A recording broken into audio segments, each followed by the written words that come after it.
Bismillahirrahmanirrahim. Assalamualaikum warahmatullahi wabarakatuh. Alhamdulillahirrabbilalamin. Wassalatu wassalamu ala asrafil anbiya wal mursalin wa ala alihi washabihi ajmain, amma ba'du. Siapapun yang melihat video ini, semoga dapat mengambil sedikit manfaat dan kegunaan di dalamnya. Video pembelajaran ini dibuat dalam rangka yang pertama adalah untuk merespon situasi normal baru yang hari ini kita rasakan. Kita tidak ingin terpuruk ataupun berputus asa terhadap kondisi pandemi yang saat ini masih terjadi dan entah sampai kapan berakhir. Namun kita harus terus untuk mengembangkan potensi diri agar nanti ketika kita bertemu lagi pasca pandemi, kita menjadi sosok yang lebih baik lagi, bukan malah terdegradasi karena kondisi pandemi saat ini. Video pembelajaran ini juga diperuntukkan untuk mahasiswa-mahasiswa khususnya yang menempuh praktikum perancangan peraturan perundang-undangan yang dalam kurikulum Fakultas Hukum Universitas Muhammadiyah Malang, dia merupakan bagian dari mata kuliah Hukum Tata Negara. Karena itu, apa yang saya sampaikan barangkali juga pernah disampaikan oleh ahli-ahli hukum sebelumnya, entah itu dalam literatur hukum atau bahkan pelatihan-pelatihan. Saya di sini hanya berusaha untuk mengelaborasi ataupun menyesuaikan materi sesuai dengan strata pendidikan, khususnya sarjana ilmu hukum. Sebelum masuk ke materi, kiranya perlu saya perkenalkan diri. Saya Ilham Dwi Rafiki, salah satu instruktur di Laboratorium Hukum FAUMM, yang dalam kesempatan kali ini, dalam semester ini, dipercayai dan ditunjuk untuk menjadi penanggung jawab mata kuliah Ilmu Perundang-undangan, strip Praktikum Perancangan Peraturan Perundang-undangan. Dan materi yang saya sampaikan pada sesi pertama ini merupakan materi dasar yang itu wajib dipahami oleh setiap mahasiswa yang mempelajari ilmu perundang-undangan. Materi yang saya sampaikan adalah yakni kerangka ataupun konform daripada peraturan perundang-undangan. Tuh. Ini merupakan bagian yang terpenting untuk memahami bagaimana sih teknik daripada perancangan peraturan perundang-undangan itu sebelum sifatnya ke teknis dan lebih dalam lagi gitu. Ini merupakan basic awal. Gitu. Oke, sebelum masuk ke pembahasan, kiranya saya juga perlu sampaikan beberapa literatur yang menunjang proses praktikum kita. Ada beberapa buku yang bisa saya rekomendasikan. Yang pertama adalah mungkin bukunya Prof. Maria Faridah, itu tentang ilmu perundang-undangan. Itu bisa menjadi referensi dasar. Ataupun bukunya Prof. Jimli Asidiki, Perihal Undang-Undang. Ada buku-buku lain pendukung, misal seperti buku Prof. Yuliandri, Pak Bayu Dwi Anggono, dan lain sebagainya. Itu bisa digunakan sebagai referensi untuk menunjang perkuliahan ataupun praktikum yang teman-teman tempuh. Oke, bismillah, kita masuk ke materi tentang kerangka peraturan perundang-undangan. Kerangka di sini boleh teman-teman artikan sebagai anatomi, struktur juga boleh. Artinya dia merupakan sistem-sistem yang saling berkaitan gitu. Secara sederhana mungkin bisa teman-teman analogikan seperti tubuh seorang manusia. Nah, bentuk undang-undang, peraturan perundang-undangan itu kurang lebih mirip seperti itu. Jadi ada judul, ada pembukaan, ada batang tubuh, penutup, penjelasan, dan lampiran. Gitu. Judul itu ya anggaplah seperti rambut kita. Gitu. Kalau di undang-undang kan judul itu ya undang-undang apa, nomor berapa, tentang apa, itu judul. Gitu. Nah, pembukaan itu bisa teman-teman analogikan seperti wajah. Gitu. Di situ ada beberapa komponen yang bisa dibaca oleh teman-teman itu. Kemudian batang tubuh ya tubuh kalian itu, alat-alat vital itu. Dari mulai bahu, misal sampai lutut, misal gitu.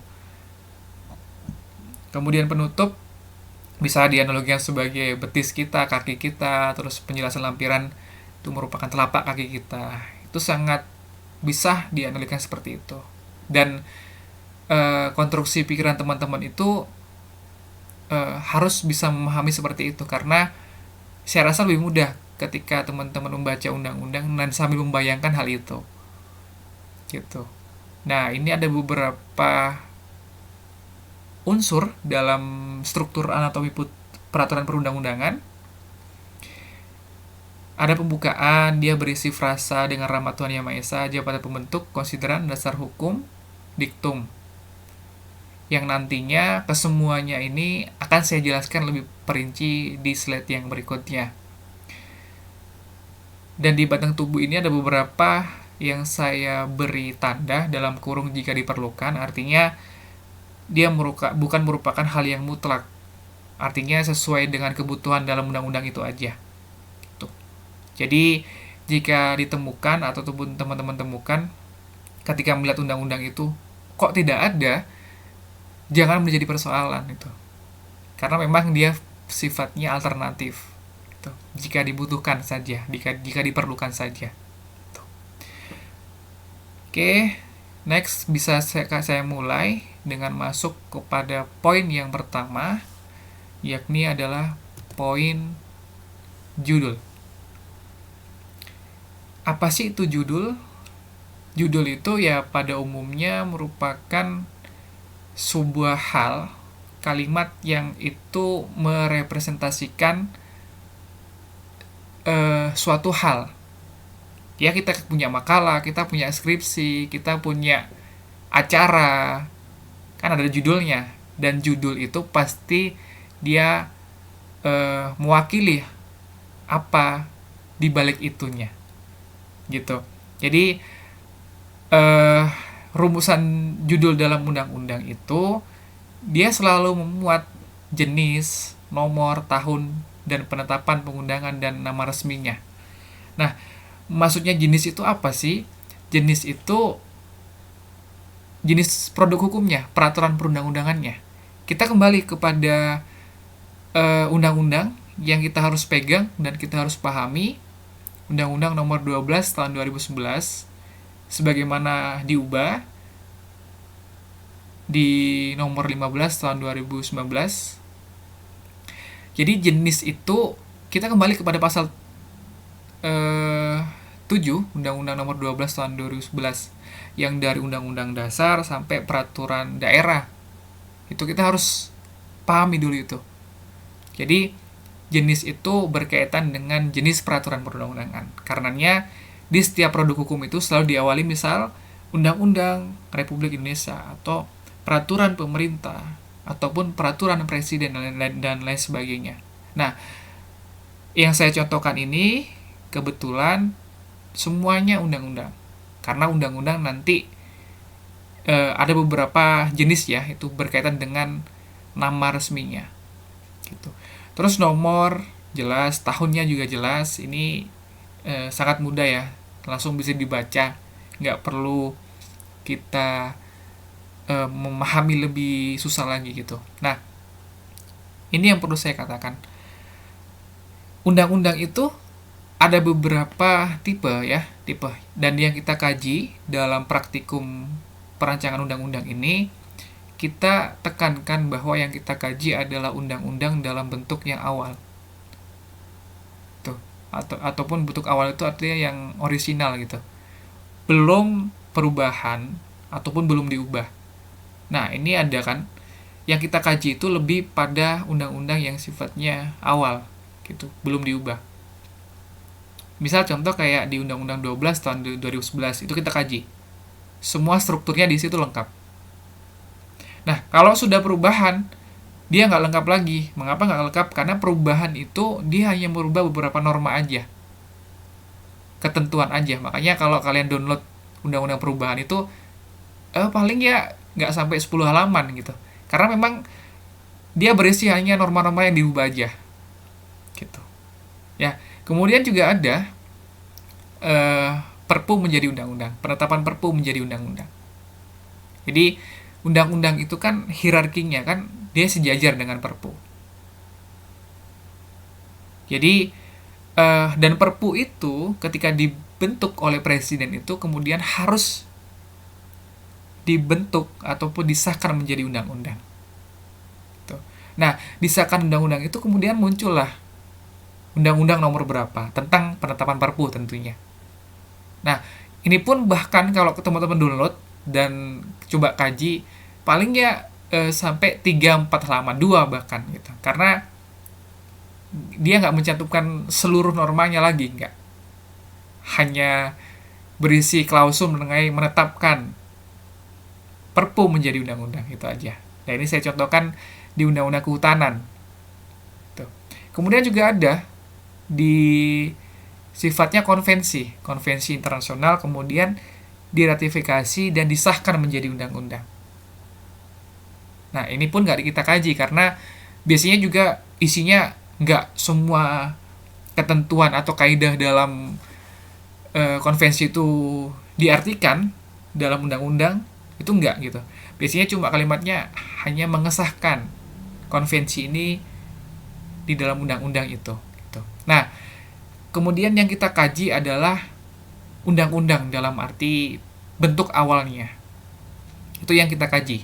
Karena dia strukturnya lengkap. Tuh. Dan judul itu harus mencerminkan substansi yang diatur. Nah, substansi yang diatur ini ada 2 model dalam literatur, dalam kajian ilmu perundang-undangan ya. Ada 2 model. Yang pertama adalah model dengan judul itu dengan yang sifatnya rinci, lengkap, gitu, panjang. Itu ada. Ada yang sifatnya singkat saja. Gitu. Nah, di tradisi Indonesia ini, umumnya kita menggunakan yang singkat. Yang misal undang-undang tentang pengampuan pajak, undang-undang tentang pokok agraria, undang-undang tentang informasi dan transaksi elektronik, perlindungan saksi dan korban, kayak gitu, singkat-singkat. Nah, tradisi yang di common law itu kebanyakan dia agak luas ya, agak spesifik judulnya, agak panjang gitu. Namun kita di Indonesia ini khususnya kita lebih untuk menggunakan yang model yang singkat gitu. Nggak ada masalah, tapi yang terpenting adalah dia harus mencerminkan daripada kaidah dalam substansi yang diatur itu. Gitu. Dan judul itu harus ditulis secara huruf besar atau kapital. Gitu. Mengapa kapital? Ya karena kalau kita buat makalah, kalau kita buat judul skripsi itu kan harus dicantumkan secara besar itu. Ini kaidah umum sih aja sih, kaidah umum gitu. Nah, ini kaidah-kaidah dalam pembuatan judul. Oke, saya rasa judul ini bagian yang sangat mudah dan dapat untuk mudah dipahami. Kemudian kita masuk ke bagian pembukaan. Pembukaan ini kalau bagi saya merupakan roh daripada produk hukum itu. Karena dia berisi spirit, semangat, ataupun nilai-nilai di dalamnya itu. Landasan-landasannya itu berisi di pembukaan ini. Oke, coba kita kaji satu persatu. Yang saya warnai biru di paling atas itu ada dengan rahmat Tuhan Yang Maha Esa. Frasa ini itu wajib ada dalam setiap produk hukum. Tidak hanya di produk hukum aja. Di putusan pengadilan pun kalau kalian baca tentu ada kalimat ini. Gitu. Bukan tanpa arti. Kita kembali pada cita hukum kita bahwa kita itu bernegara kan berdasarkan atas asas ketuhanan Yang Maha Esa. Ada di pasal 1, ada di beberapa, ada di misal bukan pasal 1, sila 1 Pancasila. Jelas gitu. Bahwa kita bukan negara yang sekuler secara mutlak. Gitu. Artinya apa? Bahwa ketentuan hukum itu idealnya dan harusnya dibentuk itu tidak menciderai nilai-nilai yang sifatnya transenden atau bersifat keilahian, ketuhanan Yang Maha Esa, gitu. Namun ketika teman-teman temukan hal itu, nah ini merupakan forum yang berbeda, nanti bisa kita kaji gitu. Pada intinya dan pada dasarnya, frasa ini berisi harapan bahwa ayo kita berhukum secara fundamental dan asasi gitu, agar masyarakat itu tersejahterakan. Kita kembali pada prinsip-prinsip bernegara kita. Oke. Terkait dengan normanya, kewajiban untuk mencantumkan frasa ini, kalau dalam norma pasalnya, kalian cari nanti pasal-pasal dalam Undang-Undang 12 tahun 2011 itu tidak ditemukan. Artinya misal mewajibkan untuk frasa itu, tapi bisa ditemukan di lampirannya. Di lampiran kan di Undang-Undang nomor 12 itu 2011 itu dia kan ada lampiran, dan di lampiran itu disebutkan kewajibannya itu. Nah, ini pun bisa jadi diskursus nantinya bagaimana kekuatannya. Gitu. Kemudian yang saya warnai merah muda ini Presiden Republik Indonesia. Ini merupakan jabatan pembentuk. Mungkin sebagian dari kita mempertanyakan bahwa, loh, kan undang-undang itu kan dibentuk oleh DPR dan Presiden.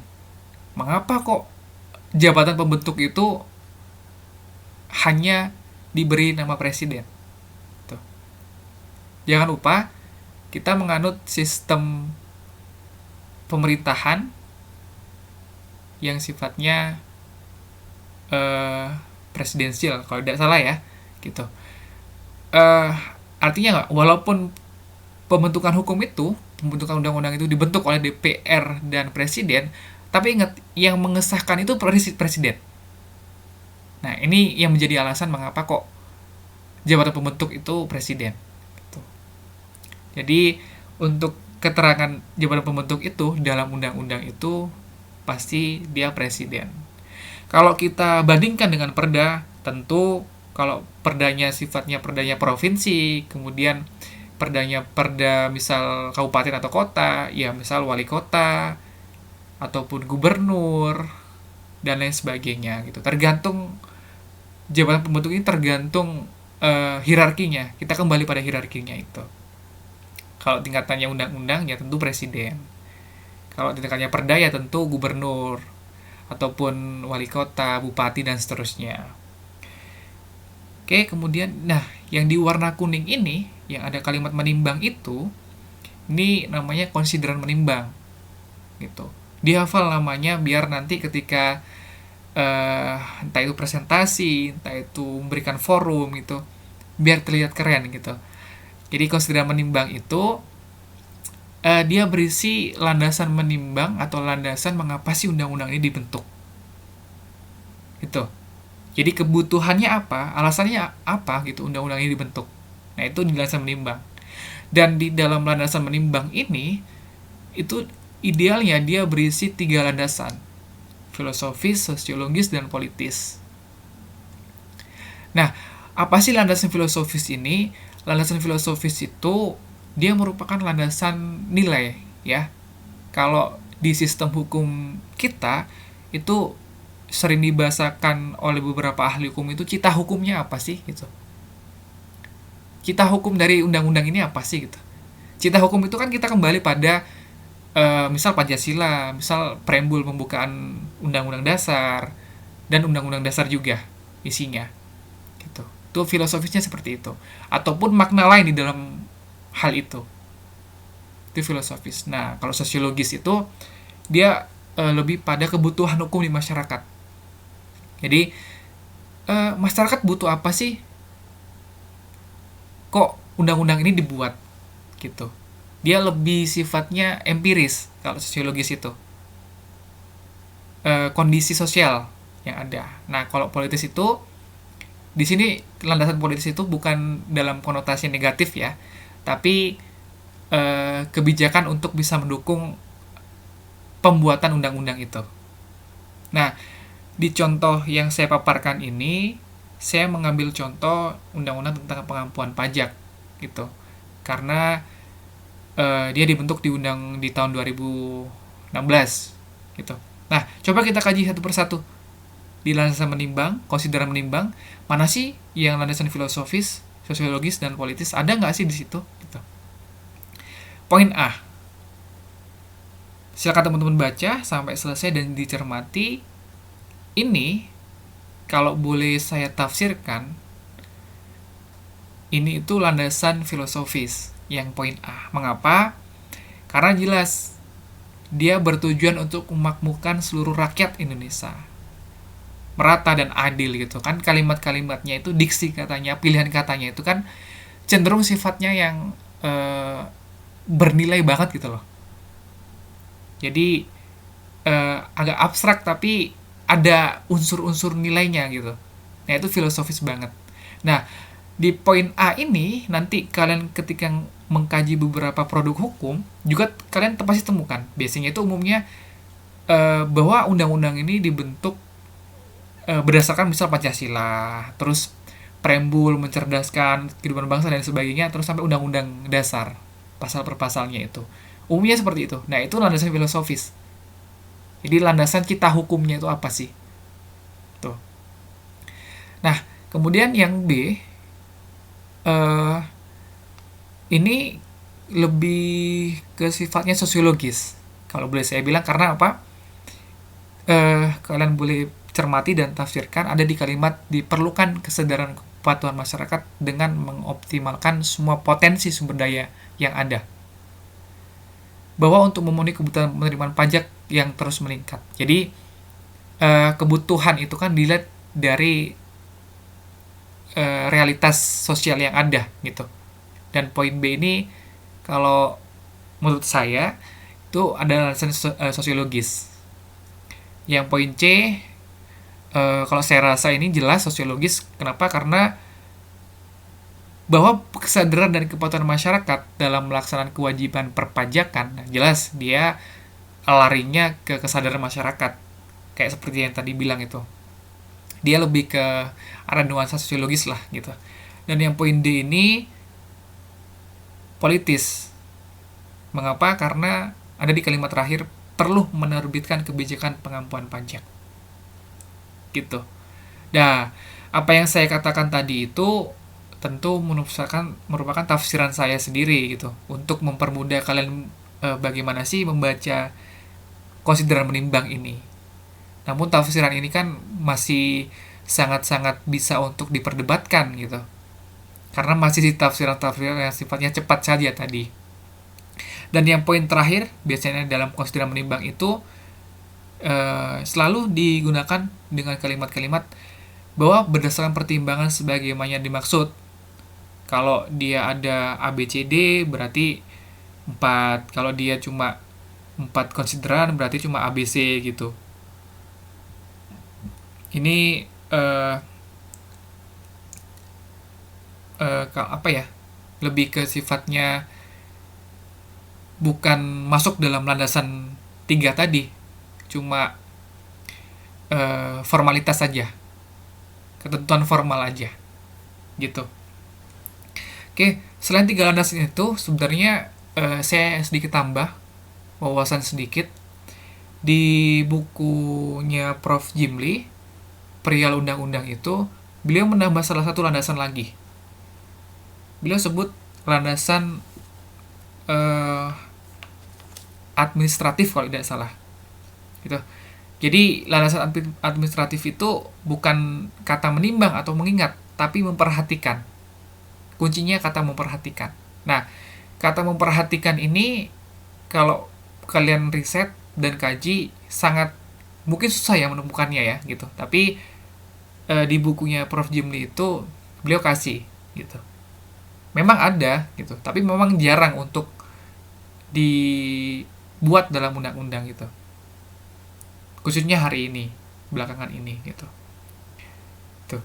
Untuk definisi apa yang dimaksud dengan administrasi, secara sederhana sih dia merupakan apa ya, ketentuan yang sifatnya eh, hmm, administrasi yang itu menghendaki bahwa ini loh undang-undang dibentuk dengan syarat-syarat ini, seperti itu. Jadi untuk lebih spesifik kalian bisa baca di bukunya Prof. Jimli. Ya, kemudian ini yang paling utama, dasar hukum. Dasar hukum ini kata kuncinya adalah mengingat. Beberapa pembentuk hukum, pembuat hukum, ataupun drafter, kalau dalam bahasa praktiknya, itu sering bilang bahwa ini merupakan konsideran mengingat, gitu. Biar lebih mudah pengucapan aja. Tapi pada umumnya di buku-buku ilmu perundang-undangan itu menggunakan kata dasar hukum, gitu. Apa sih dasar hukum itu dalam undang-undang itu? Dia merupakan basis pijakan mengapa undang-undang itu dibuat. Apa alasan hukumnya? Nah, sederhananya seperti itu. Jadi, kalau undang-undang itu yang namanya berpijak itu kan tentu berpijak ke apa yang namanya, kita berpijak itu kan tentu kita harus kembali pada hierarki yang awal tadi itu. Berpijak itu bukan dalam artian pijak dalam arti fisik ya, tapi pijak dalam arti ilmu gitu loh, dasarnya. Yang nama pijakan kan pondasinya kan, gitu. Jadi undang-undang itu selalu dia berpijak pada ketentuan yang tinggi, yang entah itu ya kalau dibenturkan dengan hierarkinya ya undang-undang dasar dan TAP MPR gitu. Makanya kalau kalian lihat beberapa undang-undang itu ada juga sebut TAP MPR ataupun undang-undang dasar dengan banyak pasal itu. Namun hati-hati, tidak jarang bahwa dia juga mengingat ketentuan yang sifatnya setara, hierarkis yang sifatnya setara. Maksudnya undang-undang juga gitu loh. Artinya selain dia berpijak di undang-undang dasar dan ketentuan TAP MPR, dia juga berpijak pada ketentuan hukum sejajarnya, undang-undang yang lain. Itu sangat mungkin teman-teman temukan. Namun kalau undang-undang itu pasti ketiga itu aja. Tuh, bentuknya ya dalam arti tiga bentuk itu yang menjadi dasar mengingat. Nah, kalau perda pun lebih banyak lagi karena kan dia hierarkinya paling bawah dalam pasal 7 itu. Makanya kalau kalian baca perda itu kan banyak banget landasan mengingatnya karena memang dia berpijak dari ketentuan hukum di atasnya, mulai dari undang-undang, mulai dari peraturan presiden, peraturan pemerintah dan seterusnya, itu kan dia berpijak di situ. Makanya dia landasan mengingatnya banyak gitu. Beda dengan undang-undang karena kan dia undang-undang kan sifatnya struknya itu kan nasional. Kalau perda kan sifatnya struknya daerah aja, sesuai kebutuhan. Nah, itu dasar hukum. Ya. Kemudian diktum.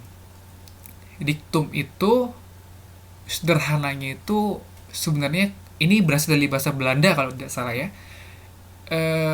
Intinya maknanya mengesahkan itu, menetapkan. Nah, di literatur ilmu perundang-undangan itu mengartikan bahwa diktum itu terdiri atas kata memutuskan, menetapkan, dan nama peraturan perundang-undangan. Nah, yang paling bawah itu, 3 poin bawah itu dinamakan diktum. ya. Namun secara garis besar sebenarnya dia dimulai dengan persetujuan bersama itu. Dengan persetujuan bersama DPR, Presiden memutuskan menetapkan dan namanya. Itu diktum. Namanya diktum. Makanya kan kalau beberapa ahli itu kan bilang bahwa diktum dalam putusan ini gitu. Jadi lebih ke sifatnya apa ya? Mengesahkan amarnya itu apa sih gitu. Lebih ke situ aja. Itu diktum. Oke. Itu bagian pembukaan, merupakan bagian yang sangat penting, merupakan spirit dari undang-undang itu bisa dibaca di pembukaan. Kemudian batang tubuh. Nah, batang tubuh ini merupakan bagian yang substantif ya dari sebuah produk hukum itu, karena dia berisi muatan-muatan kaidah-kaidah, norma-norma, kemudian hal-hal lain yang itu diatur dalam undang-undang. Batang tubuh ada berisi ketentuan umum, materi pokok yang diatur, ketentuan peralihan, ketentuan pidana, ketentuan penutup, itu ada di batang tubuh. Makanya saya bilang bahwa batang tubuh itu merupakan hal yang kalau badan kita ini kan inti semua gitu loh di batang tubuh itu. Ada mulai jantung, paru-paru dan lain sebagainya. Makanya saya bilang penting gitu. Nah, di undang-undang itu awalnya selalu ada namanya ketentuan umum. Gitu. Apa sih ketentuan umum itu? Sederhananya itu ketentuan umum itu berisi tentang definisi atau pengertian mengenai apa-apa sih yang sering diucapkan ataupun apa-apa sih yang menjadi substansi dari undang-undang itu. Ya, ini saya contohkan, misal bisa kalian baca. Ini merupakan Undang-Undang Nomor 12 Tahun 2011. Apa sih yang dimaksud dengan pembentukan peraturan perundang-undangan itu kan? Kasih definisi. Nah, ini model undang-undang kayak gitu. Kalian nanti coba bandingkan dengan perda. Perda itu agak beda juga lagi gitu. Ada macam-macam perda gitu. Ada yang di poin pertama itu dia sebut pejabatnya, bukan substansinya. Misal kayak bupati adalah, sekretaris daerah adalah gitu, kayak gitu-gitu. Dibandingkan aja nanti biar ada compare pemahaman gitu. Namun di dalam undang-undang, dalam konteks undang-undang, strukturnya pada umumnya seperti ini gitu. Kadang dia tidak berisi pengertian-pengertian aja, kadang singkatan juga ada, penyebutan seorang jabatan itu ada gitu. Kalau di undang-undang biasanya penyebutan seorang jabatan itu dia di poin-poin yang akhir biasanya, kebalikan dari perda gitu. Namun perda nggak mutlak nggak mutlak pejabat di awal ya, tapi juga kadang pejabat juga di bawah. Ini model aja sih gitu. Terus dia terletak di bab 1. Sudah pasti karena dia terletak di bab 1, kemudian munculnya juga pasal 1 karena dia awal. Gitu. Dan ketentuan umum dapat melebihi satu pasal. Artinya apa? Umumnya memang undang-undang itu dalam bab ketentuan umum itu hanya berisi satu pasal. Pasal 1 khususnya itu dia berisi ketentuan umum dalam artian pengertian. Namun tidak jarang bahwa kita temukan ketentuan umum itu juga meliputi ada asas di situ, ada pasal 2 asas di situ, ada tujuan di situ, ada ruang lingkup. Nah, ini modal saja. Namun mengapa kok asas, tujuan, ruang lingkup itu dijadikan satu di ketentuan umum? Ada itu kalau tidak salah di pendapat Prof. Jimli itu ketentuan umum jangan dipersempit dong maknanya sebagai pengertian-pengertian saja. Ketentuan umum kan artinya dia merupakan kaidah yang sifatnya umum gitu loh. Makanya ada beberapa ketentuan undang-undang yang itu mengatur bab 1 ada sampai 3 pasal. Pasal 1 definisinya, pasal 2 asasnya, pasal 3 ruang lingkupnya, misal kayak gitu. Tuh. Namun memang umumnya pasal 1, bab 1 ketentuan umum itu ya cuma diisi pasal 1 aja, ketentuan umum. Baru dibentuk bab 2, asas dan tujuan, udah masuk pasal 2. Gitu. Nanti silakan coba riset dan cari undang-undang yang punya ciri khas tertentu. Tuh, biar biar nggak kaget kalau lihat ada perbedaan gitu. Itu terkait dengan apa ya, struktur daripada ketentuan umum yang memang hari ini masih sangat beragam gitu. Nah, kemudian terkait dengan penomorannya itu kita menggunakan ketentuannya menggunakan angka Arab. Angka Arab itu bukan angka Romawi maksudnya. Angka Arab itu ya angka 1, 2, 3 yang kalian bisa lihat di situ. Itu mengenai ketentuan umum. Jadi dia berisi definisi, cuma di pendapat lain ada ketentuan umum itu nggak hanya berisi definisi gitu, tapi umumnya memang ketentuan umum itu hanya dicantumkan mengenai definisi-definisi. Oke, kita lihat lagi beberapa isi dalam batang tubuh.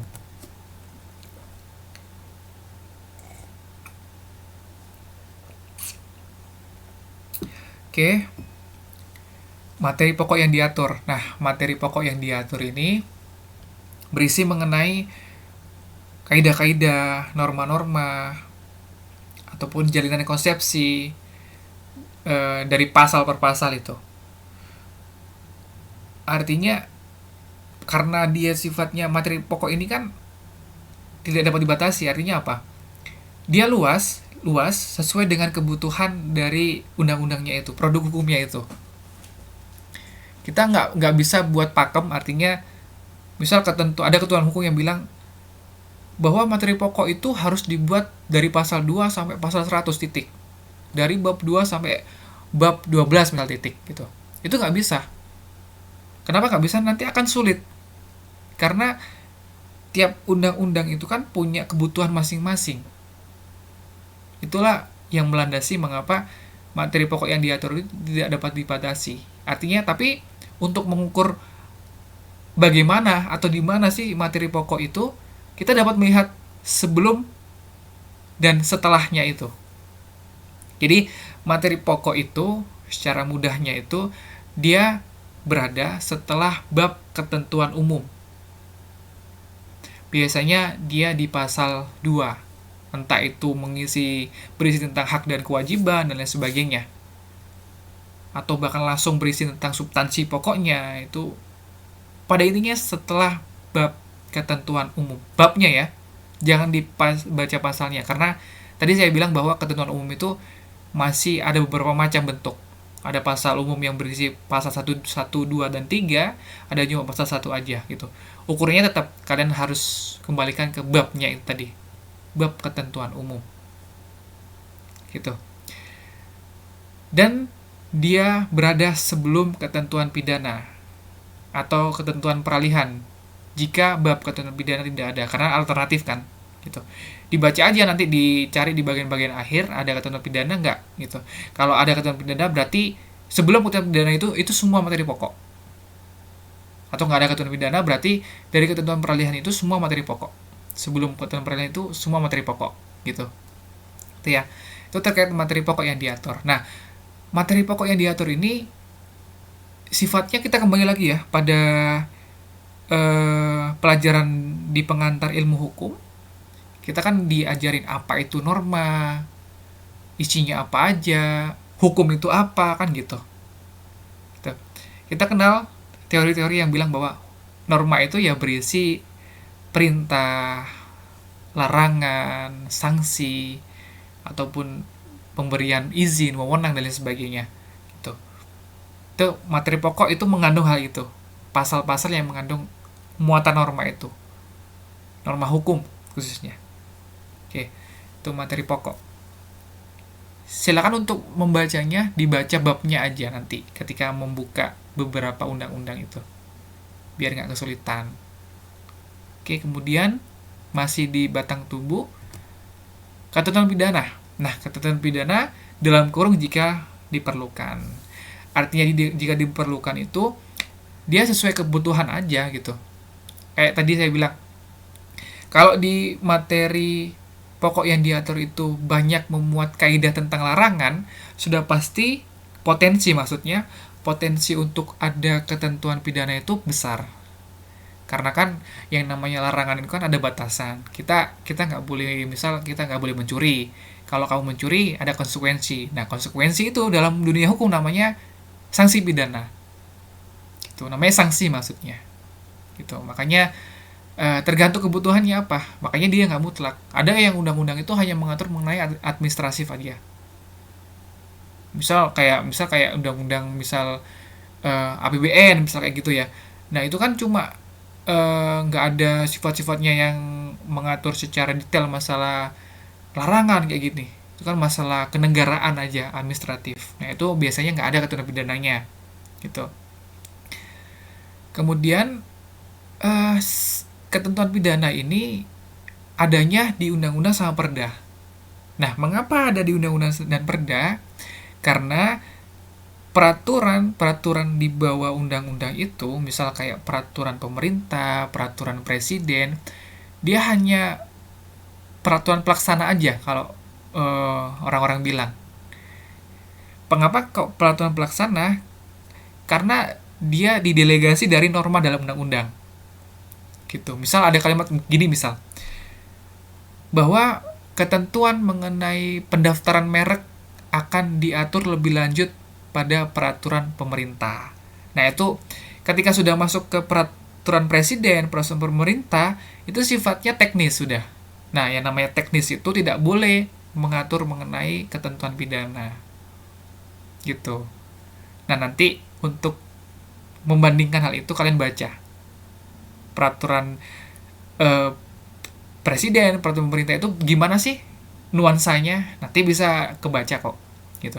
Nah, di peraturan daerah ini masih debatable ya, tapi memang ada di situ. Biasanya sanksinya itu sanksi administratif misalnya, umumnya sanksi administratif gitu, nggak sampai sanksi yang sifatnya nestapa fisik gitu.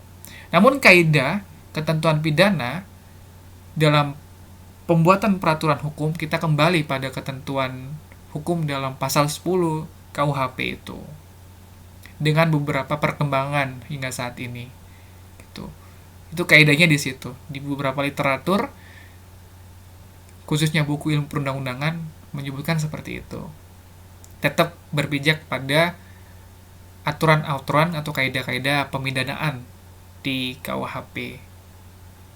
Kemudian bagaimana, di mana letaknya? Letaknya ketentuan pidana itu ditempatkan sesudah materi pokok dan sebelum ketentuan peralihan. Atau ketentuan penutup jika bab ketentuan peralihan tidak ada. Artinya, kan ketentuan peralihan itu juga sifatnya bukan nggak mutlak kan. Kalau nggak ada ketentuan peralihan berarti ketentuan pidana, habis ketentuan pidana itu kemudian ketentuan penutup. Gitu loh maksudnya. Tuh. Itu ketentuan pidana. Nah, yang saya contohkan di sini ada beberapa contoh, bisa teman-teman baca. Ini saya hanya contohkan saja. Yang di bawah itu, di contoh yang bawah itu kalau nggak salah Undang-Undang ITE. Yang atas itu kalau nggak salah undang-undang mengenai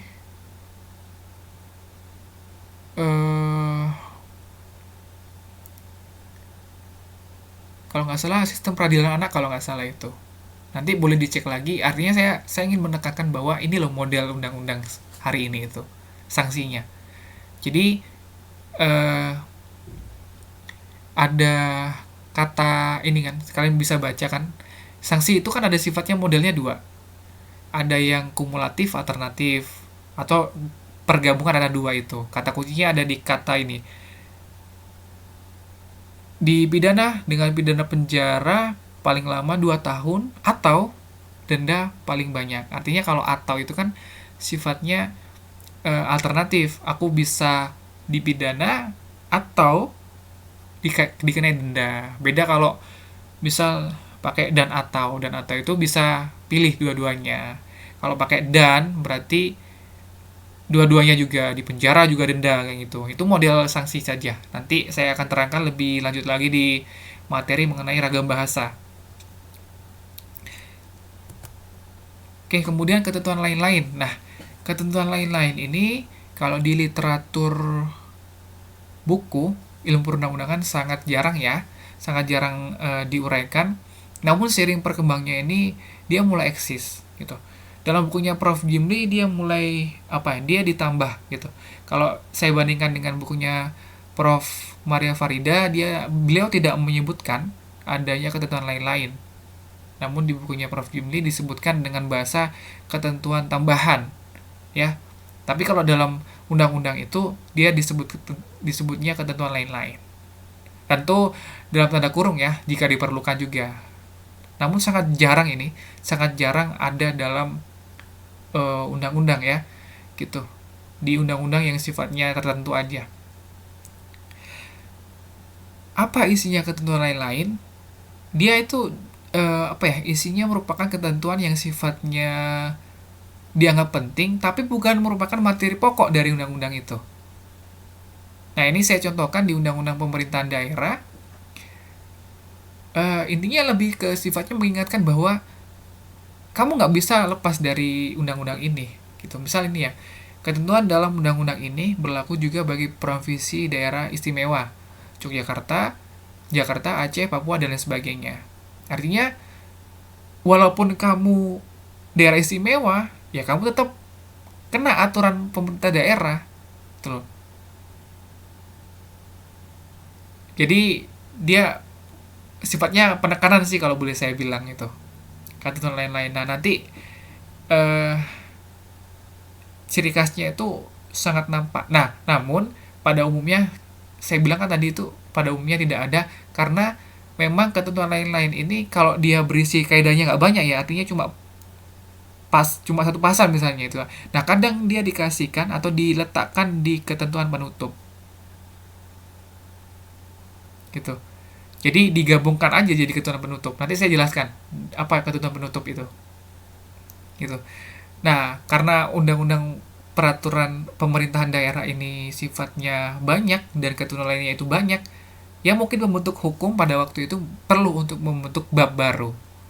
Gitu. Jadi kaidah ketentuan lain-lain itu tidak dijadikan satu sama ketentuan penutup gitu. Tapi pada dasarnya itu nuansanya. Oke, itu ketentuan lain-lain nanti bisa dicari, namun memang sangat jarang ditemukan dalam undang-undang itu. Jika tidak menemukan, nggak perlu khawatir. Tuh, tinggal kalian baca dan cermati yang lain aja, atau cari yang lain juga. Oke, ketentuan peralihan. Karena dia sifatnya peralihan, ini juga bukan mutlak ya. Bukan mutlak itu artinya nggak wajib ada gitu. Namun umumnya kebanyakan memang ada ketentuan peralihan. Karena dia bersifat peralihan, maka bersifat transito. Artinya mengatur mengenai penyelesaian keadaan yang sudah ada pada saat berlakunya sebuah undang-undang. Biasanya kalimat khususnya itu bisa dilihat di contoh yang pertama itu. Pada saat undang-undang ini berlaku dan seterusnya, produk hukum ini, undang-undang ini tetap diperiksa berdasarkan undang-undang yang mengaturnya. Artinya dia itu berusaha untuk mengisi kekosongan hukum. Artinya gini, misal ada kejadian nih, fenomena berlangsung dan undang-undang masih sedang dibentuk. Nah, itu bisa loh tetap berjalan aja, nggak usah berhenti gitu. Nggak perlu nunggu sampai undang-undang ini selesai. Nah, makanya kalau kajian tentang ketentuan peralihan ini selalu dibenturkan dengan ada asas itu namanya asas yang non retroaktif gitu. Ada beberapa buku, hampir di buku literatur ilmu perundang-undangan itu selalu memberikan contoh terkait ini. Nah, dan diskursusnya itu boleh dan tidaknya itu nanti teman-teman bisa baca sendiri terkait dengan asas non retroaktif itu. Tidak boleh berlaku surut itu. Nah, karena dia sifatnya bersifat transito, tentu dia mengisi kekosongan hukum atau revakum di situ. Tuh, ciri khasnya ketentuan peralihan. Biasanya letaknya berada di ketentuan pidana, sesudah ketentuan pidana dan sebelum ketentuan penutup. Gitu. Kalau ketentuan pidana ada. Kalau Ketentuan pidana nggak ada, berarti ketentuan peralihan itu ya biasanya sesudah materi pokok yang diatur. Tuh. Itu terkait dengan ketentuan peralihan. Namun juga sama, ketentuan peralihan ini hampir sama kayak ketentuan lain-lain. Kalau dia berisi normanya yang nggak banyak, kadang juga dikasih jadikan satu di ketentuan penutup gitu. Namun umumnya memang hari ini lebih dibuat ke bab yang tersendiri gitu. Itu terkait dengan ketentuan peralihan.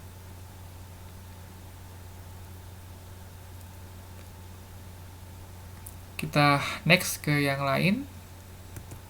Ketentuan penutup. Nah, ketentuan penutup ini wajib ada, bukan yang sifatnya alternatif.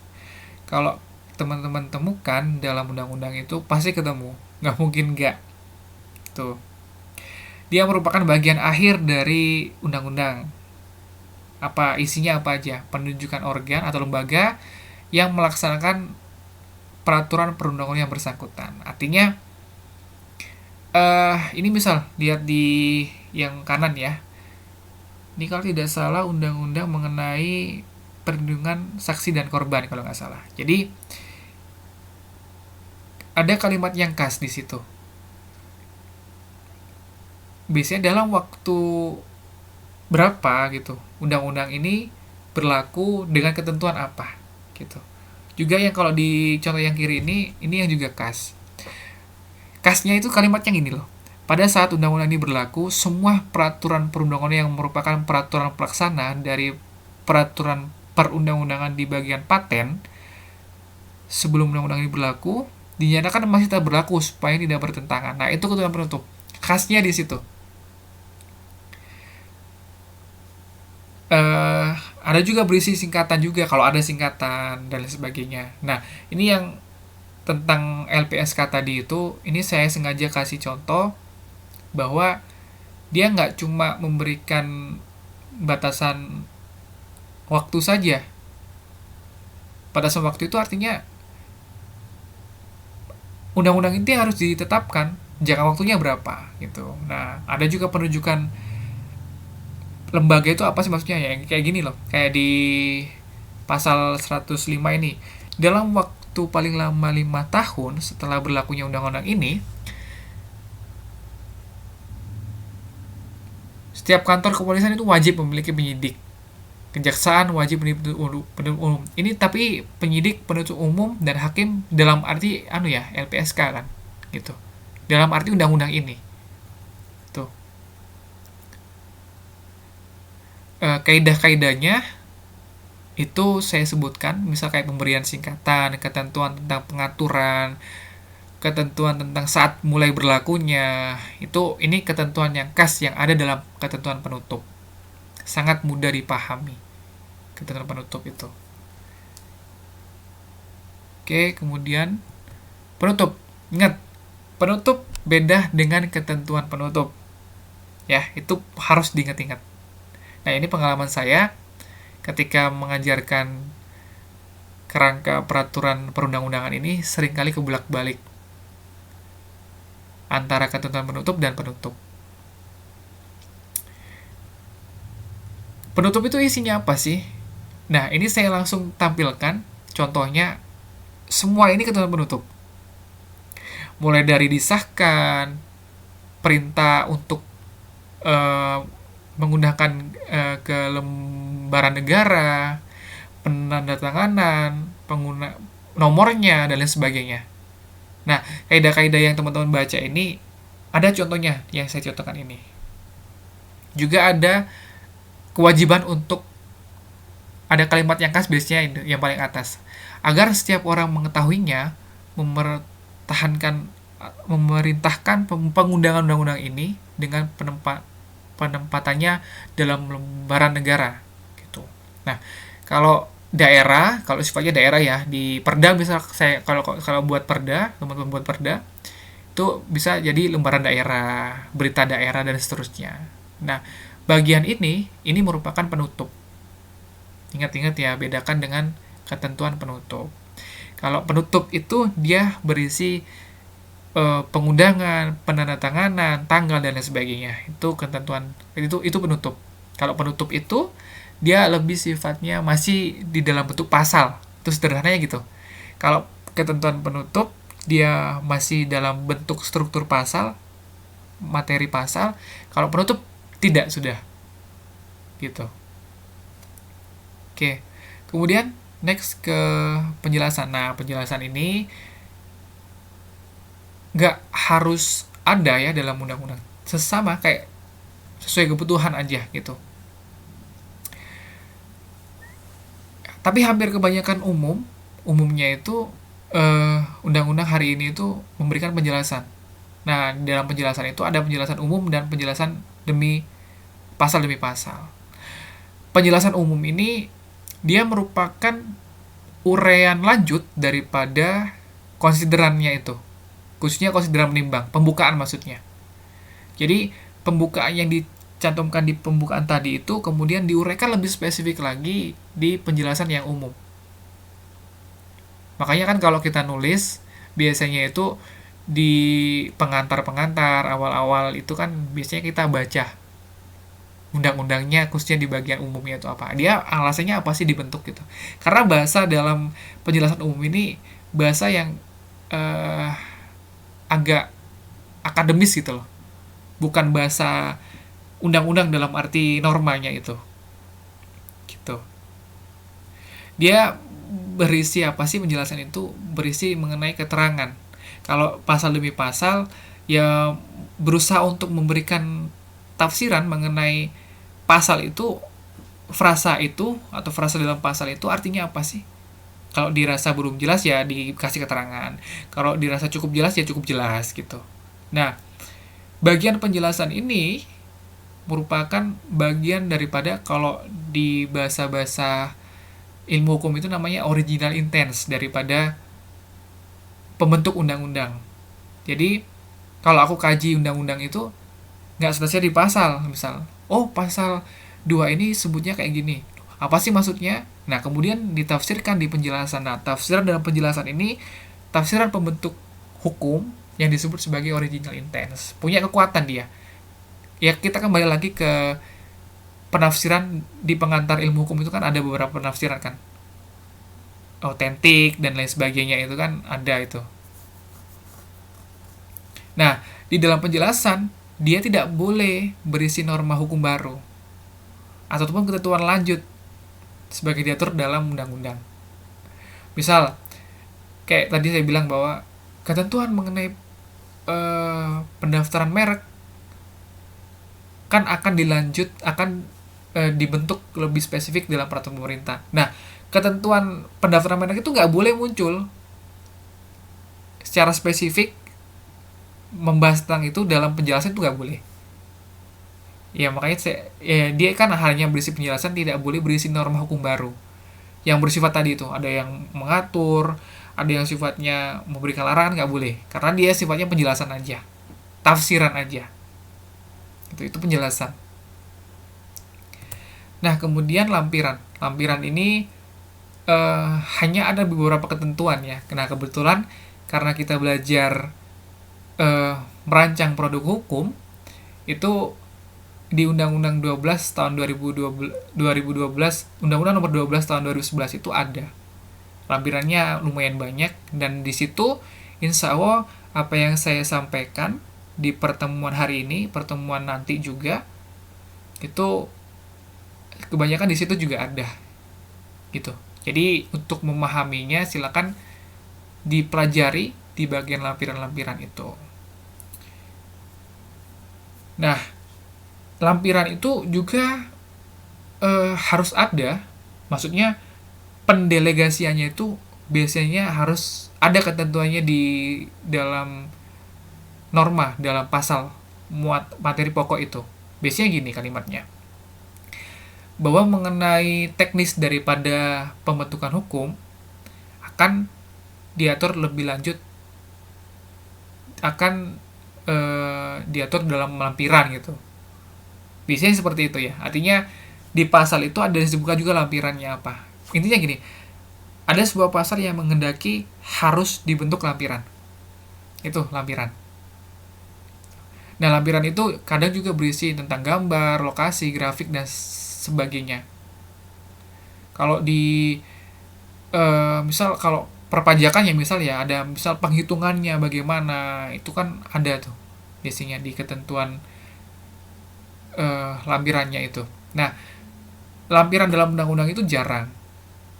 Yang sering kita temukan itu biasanya di perda ataupun peraturan pemerintah, peraturan yang sifatnya teknis biasanya. Itu lampiran potensi untuk ada itu besar. Nah, lampiran itu ini ingat ya, lampiran itu kalau ada dalam produk hukum itu dia merupakan kesatuan yang tidak terpisahkan dari undang-undang itu. Jadi dia tidak boleh dianggap sebagai lepas dari undang-undang itu. Dia harus selalu dianggap sebagai kesatuan yang tidak terpisahkan. Itu yang saya itu struktur-struktur daripada anatomi peraturan perundang-undangan. Nanti akan lebih jelas ataupun lebih spesifik dari ini, barangkali mungkin saya akan lebih sampaikan di sesi-sesi diskusi tanya jawab dalam proses praktikum. Oke, karena ini merupakan bagian dari nanti penugasan, silakan untuk dipahami videonya dan mencari beberapa literatur yang undang-undang maksudnya yang di atas 2011, karena kita kan produk hukumnya basis kita belajar kan ada di Undang-Undang Nomor 12 Tahun 2011. Karena itu kita berusaha mengkaji undang-undang yang setelah itu. Undang-undang ya dalam arti yang original awal gitu, bukan perubahan, bukan juga konvensi, bukan juga penetapan perpu menjadi undang-undang. Itu ingat. Nah, nanti terkait dengan penugasan lebih spesifiknya saya akan jelaskan di kesempatan lain, entah melalui lampiran teknis atau bagaimana nanti. Intinya video ini dibuat dalam rangka untuk memberikan pemahaman awal terhadap teknik perancangan peraturan perundang-undangan, khususnya materi mengenai anatomi ataupun struktur daripada undang-undang. Mungkin itu saja sementara dari saya. Terima kasih. Kurang lebihnya mohon maaf. Wallahul muwaffiq wa huwa a'lam bishawab. Wassalamualaikum warahmatullahi wabarakatuh.